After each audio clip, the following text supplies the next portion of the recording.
Seminário no ar, um estudo bíblico sobre o tema A Religião Verdadeira, aula número 30. A religião verdadeira é guardar-se incontaminado do mundo. Eu falei na aula anterior e quero frisar hoje este aspecto, que a religião verdadeira não é o tentar, mas é o conseguir. Não é o se esforçar, mas é o efetivamente realizar. Isto é a religião verdadeira, porque se não consegue realizar, é porque ela não é verdadeira. Uma pessoa derrotada não é um religioso verdadeiro, malgrados todos os seus esforços. Pode se esforçar tremendamente, com toda a sua dedicação, mas se ele não consegue, é porque a sua religião não é verdadeira. Nós podemos não saber onde ela não está sendo verdadeira, mas Deus sabe. Deus sabe todas as coisas. Então, se ela não está conseguindo, é porque está falhando em algum lugar que nós podemos não conseguir enxergar. A religião verdadeira não é o tentar, é o conseguir. Neste aspecto parece muito duro, muito rigoroso o padrão estabelecido com relação àqueles que são fracos. Mas acontece que aqueles que são fracos carecem de uma análise bem aprofundada para poder, com a graça de Deus, mediante a revelação do Espírito de Deus, ser caracterizada a causa, a razão do fato de não conseguir, a razão do fracasso espiritual. Em resumo, Deus não é Deus de derrotados, Ele é Deus de vitoriosos. As pessoas que não conseguem viver o Evangelho estão dizendo que Deus fez um padrão impossível. E há pessoas muito boazinhas, entre aspas, muito piedosas, muito amorosas, muito trabalhadoras na igreja, mas que apesar disso a sua vida é uma derrota. E nós ficamos tristes, mas como é possível uma pessoa dessas não conseguir ser vitoriosa? Nas enfermidades ela é derrotada, na sua vida familiar é derrotada, na sua vida profissional é derrotada, na sua vida pessoal é derrotada, na situação financeira ela é derrotada. Mas e de que adianta então a sua piedade, todo o seu trabalho, todo o seu esforço? Tudo isso é vão. Mas Deus sabe onde é que está a raiz desta falta de vitória. Eu acredito que seja lá no fundo da sua alma, insinceridade. A pessoa pode estar sendo enganada por ela mesma, pelo seu próprio coração, ou está se baseando no seu esforço, ou está com falta de fé, ela não creu no Senhor como deveria crer. A vida cristã verdadeira se caracteriza pela vitória. Os frutos identificam a vitória. Portanto, aquele que não tem frutos, aquele que não tem vitória, aquele que não apresenta os resultados de uma religião verdadeira, é porque a sua religião não é verdadeira. Apesar de aos nossos olhos parecer ser a melhor pessoa do mundo, mais bondosa, mais maravilhosa, pode ser o que for aos nossos olhos, mas se ela não consegue vitória, é porque aos olhos de Deus a sua religião não é verdadeira. É dura esta palavra, mas é a realidade. Aqueles que são derrotados, aqueles que são tímidos, aqueles que são fracos, aqueles que não produzem resultados, obras, frutos, estes não servem para o reino de Deus. O reino de Deus é daqueles que conseguem, porque Deus é Deus de vitória. Basta a pessoa querer, basta a pessoa pedir e vai conseguir. Se a pessoa não tem vitória, é porque não está pedindo, ou se está pedindo mal, ou está sem fé, e sem fé a pessoa está desonrando a Deus, está envergonhando a Deus, dizendo que é filho de Deus e não tendo fé, não consegue fazer nada que é característico de Deus. É um testemunho negativo. Uma pessoa que se diz crente, muito boazinha, mas que não apresenta frutos de vitória, é um testemunho negativo. Aos olhos dos homens isso é uma afronta. Na análise da religião humanista também Isto é uma afronta, porque se ela não é vitoriosa, ela precisa de ajuda, ela precisa de pena. A gente precisa ter pena, mas essa questão de pena, de dó, isso não existe no cristianismo, não. Ninguém precisa de pena, ninguém precisa de que nós sintamos dó por ela, porque Jesus já fez tudo que é necessário para a sua vitória. Jesus fez toda a provisão da sua vitória, e ela só não consegue a vitória porque não quer, ou porque quer e está pedindo mal, está desejando mal, não está se apropriando daquilo que Jesus está chegando às mãos dela, mas ela não se apropria porque não quer. É um mau testemunho. Esse tipo de gente, crentes que não dão frutos, são um péssimo testemunho, uma desonra para o nome do Senhor e uma afronta para o nome do Evangelho, porque é transmitir para o mundo uma imagem de um Evangelho derrotado, de um Evangelho que não resolve nada, destituído de poder, o que não é a religião verdadeira. Portanto, a religião verdadeira não é o querer, é o realizar. Não é todo mundo que quer que agrada a Deus, é aquele que consegue realizar. Eu quero lembrar a você, em Tiago, capítulo 1, versículo 27, o texto que temos utilizado aqui por diversas vezes. A religião verdadeira, pura e sem mácula para com Deus é guardar-se incontaminado do mundo, ajudar os seus irmãos, visitar os órfãos, as viúvas, os necessitados, etc. Mas guardar-se incontaminado do mundo. Aqui está a questão, não é o se esforçar para não se contaminar, porque aí ninguém vai conseguir, mas é o conseguir guardar-se incontaminado do mundo. Como é isto?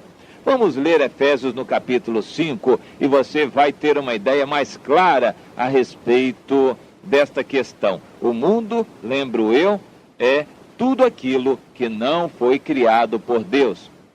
Mundo é tudo o que não foi criado por Deus. Todos os princípios que regem as atividades que não foram criadas por Deus, todos esses princípios não estabelecidos por Deus fazem parte do mundo. Então eu diria que o mundo não é nem propriamente o baile, é o que leva a realizar o baile. O mundo não é propriamente o ato sexual ilícito, é o que leva a pessoa a praticar aquele ato. O mundo não é propriamente o jogo de futebol, é o que está por trás da indústria do futebol. Não é o aparelho de televisão, o mundo não está no aparelho da televisão. Aquilo até caracteriza o dom de Deus para o homem, a inteligência do homem em fazer um processo de transmissão de imagens à distância e você ter no seu aparelho receptor em casa um quadro transmitido a milhares de quilômetros de distância, até da Lua já foi transmitida imagem. Então aquilo é não só um louvor ao homem, mas a Deus que deu inteligência ao homem. O problema não está no aparelho da televisão, está lá atrás, na indústria da televisão que gera aquelas imagens, as novelas, aquelas coisas todas que têm contaminado tanta gente. O problema não está no ato em si, mas naquilo que está por trás do ato, no que leva àquele ato. O pecado do homem não foi a fruta, mas foi o querer comer a fruta, desobedecer a Deus e o querer comer a fruta. Ao comer a fruta, o homem já tinha pecado. Antes de comer, ele já tinha pecado. Jesus deixou isso bem claro. Aquele que simplesmente, um homem, olha para uma mulher com intenção impura no seu coração, já cometeu pecado. Antes do ato, ele já cometeu pecado. De forma que o pecado não está propriamente no fruto, mas na árvore. Esta é a questão básica que muitos não enxergam. Muitos estão querendo cercar os frutos maus, não cuidando da árvore. A árvore vai continuar a produzir frutos maus, mesmo que você retire, colha todos os frutos maus da árvore, você impeça aqueles frutos de crescerem. Apesar disso, a árvore vai continuar na sua tendência de produzir outros frutos maus. E você não vai fazer outra coisa senão ficar tomando conta daqueles frutos. Então, nesse aspecto, a palavra do apóstolo Paulo, em final do capítulo 2 de Colossenses, está plenamente certa.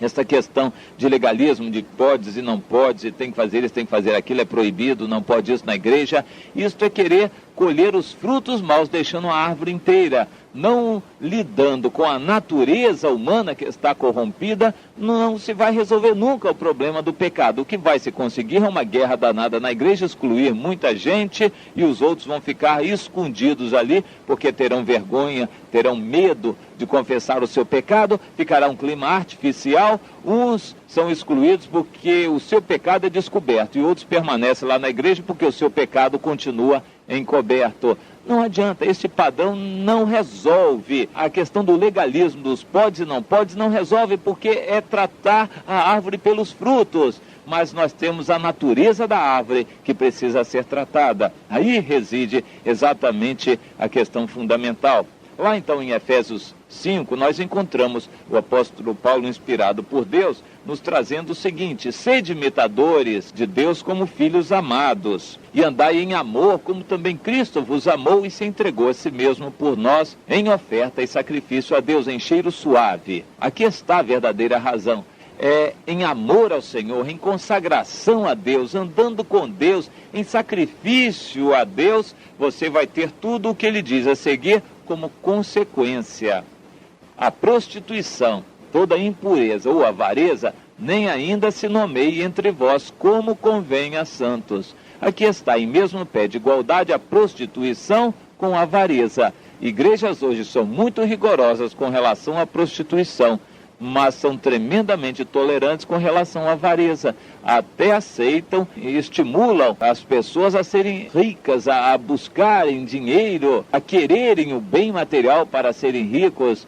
Vejam a contradição: rigorosos na prostituição, mas tolerantes na avareza. E os avarentos até se tornam oficiais da igreja, líderes, porque eles têm condição, têm riqueza. Há igrejas que estão atrás de pessoas que têm dinheiro. A contradição torna evidente o descalabro e mostra que a religião de aparência não é verdadeira, mas é o guardar-se no seu coração, no seu íntimo, incontaminado da avareza do mundo, da prostituição do mundo, da impureza do mundo, coisas que estão em mesmo nível, segundo o apóstolo Paulo.